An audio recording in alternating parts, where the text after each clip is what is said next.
Beep, beep, beep, beep, beep, beep.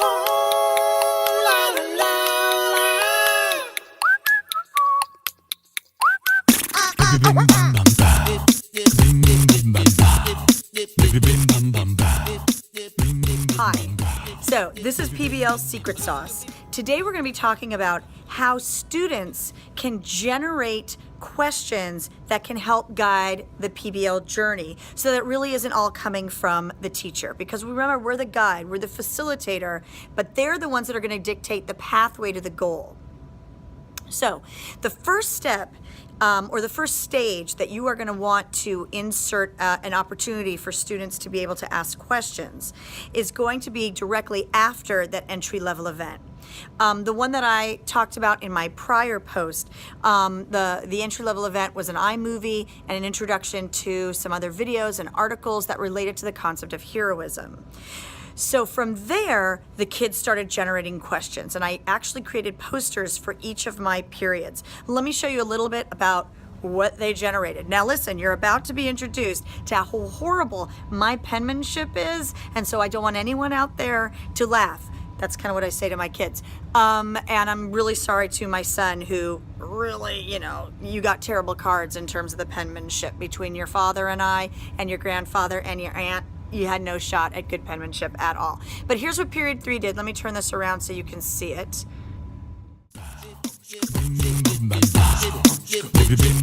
Okay, so here's period 3's questions. And a lot of them are kind of simple questions, like are we going to write a backstory? How long is the unit going to last? Things like that. But some of the questions that came up were really rich. Like, look at that first one. When can you be considered a superhero? So now we're talking about the criteria of heroism, and that came from the kids. What makes a superhero super? That's another one. And I love this one down here. Can he or she be conflicted? Can they be neutral? How do we make richer characters, in other words? Let's look at another period's questions. Here's period 1's questions. And this period actually had a question, which is why superheroes? Why are we even talking about superheroes? And that generated a lot of discussion from the kids, and I really didn't need to interject with my voice at all. This was a great question here. Can they be just skilled? Do they have to be super? How far up do we have to turn the dial a little bit? Does the power need to be, does the power need a disadvantage, a flip side, a foible? Do we have to help the world? They talk a lot about, can we be super villains? And we talk a lot about that. And does your superhero have to portray us?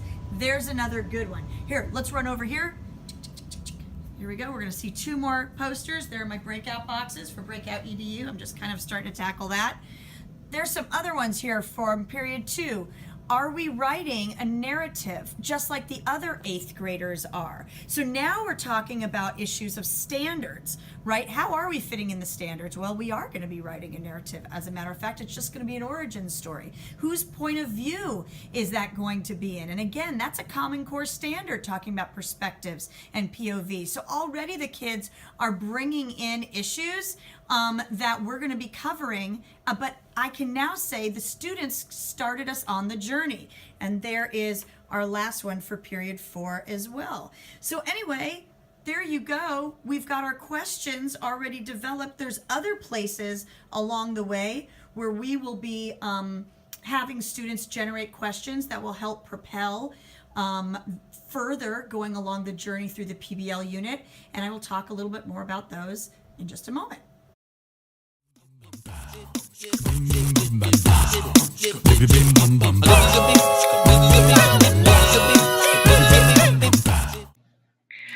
Okay, I'm going to try and make this really fast because I just put the kids to sleep and they could come into the living room at any possible moment.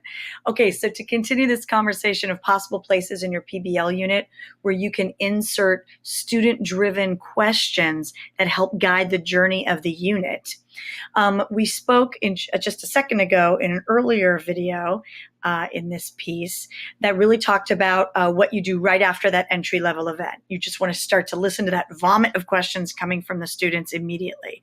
So forgive me, I've been fooling around with sketchnoting and this is totally crazy. But anyway, you can kind of see that I made this little sketch here to help maybe illustrate a little bit about where I insert opportunities for student-driven questions. So we've got our little iMovie, and you can kind of see I create a story swoop here because I think of PBL unit development like it's writing a story. And so I think about that iMovie event kind of like an exposition. We've got rising action, climax, falling action, and resolution. Neither here nor there. The posters that you saw earlier were a part of this initial student-created, student-developed questioning moment. From there, they're going to develop questions for an expert that comes into my classroom. This is a friend of mine who is a quantum physicist. He's really into superhero science, and he comes in to kind of tell the kids, kind of justify to the kids how their superpowers might actually be grounded in science. However, they've got to do an initial day or two of research first so that they don't ask him to do all the work. So for instance, they have to do some kind of research so that instead of saying, so Dr. So-and-so, my character can fly. How can we base that in science? Which wouldn't be fair. They might say something instead like, I've been doing research on combustion engines. I'm thinking about merging combustion type science with DNA. Is that possible? Is there an explosive quality to DNA? They have to use the language of the science that they've been researching. And that tends to bump up the level of inquiry. And you can kind of see I've put some of the questions, I've scrolled them as we're talking. The next location I have is right here, which kind of like the drafting locations. And I've got two different types of feedback that I have the kids, two types of questions that I have the kids start to develop during this time. For one, when they're writing any rough draft, I have them develop questions that asks for specific feedback from their peers when we're in the revision process. It could be something about their quality of writing, something that has to do for a particular writing skill, something like that. Depending on your content, you can have the students ask for feedback in a way specific to your subject area. The other thing I have them do is more along the lines of pitching their research. So let me give you an example of what I'm talking about, and I'll go back to that graphic in just a moment. I have them do what's called a problem statement. I have them take another 2 days of research based on the issue that they want to start to represent as a superhero. Much like Aquaman might represent cleaner oceans and seas, who would Electric Gal or whatever represent? What would Electric Gal really want to fight for? And that's where we're going with the superhero unit. So I'm going to have them, here is the assignment itself. And basically, it's in 4 parts. They're going to state the broad problem that they've been researching, that they might be interested in actually focusing on. Define the problem, describe why it needs to be investigated and include textual evidence, state your goal. And from there, they have to develop 3 to 5 questions that might further the research if they get approved for their topic. And then from there, they create just a quick works cited. So let me show you a couple of examples of ones that have been done. This is one that was done actually for an invention unit, justifying the invention that was being done. And you can kind of see she's done some research. She's proving to me she's done some initial research. She's developed some questions. She has a works cited. If they're in a league, you might want to have them do a collaborative problem statement. And I have this one color-coded so that I know who did what. And that way I can, even though when they are in a group, I can assess them as individuals.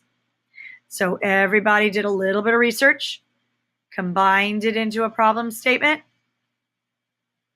created and added 3 to 5 questions each, and created a works cited that they threw in together. And that's just to pitch the topic that they want to focus on as a superhero league. Pretty cool, but their questions help drive further research. If they're not rich questions, I might question how much they know about the topic. Do they really want to spend a few more weeks on that topic if they haven't been asking deep questions about it? Going back here. Even during the final presentations themselves, I have students asking questions. While the leagues are presenting, those in the audience are asking questions. This is called a back channel. They do it all through a back channel. And you can find some information about my superhero unit back channel at this Edutopia article called Teaching Critical Thinking and Questioning. And if you go to that article, which you should be able to Google, you'll get a little more background on the superhero unit, yes. But more importantly, you're going to get a little video of how we set up the back channel document so that the students in the audience can ask questions of the league that is presenting. The league is not going to be assessed on their ability to answer questions. The audience, the students that are participating in the audience are the ones being assessed on the questions that they have asked. You are able to incorporate questioning throughout any unit, no matter what your subject area is. It helps propel the journey, it helps to write the story, and it is all student generated. Hope this helps you with the pacing of your unit as well. Bye-bye.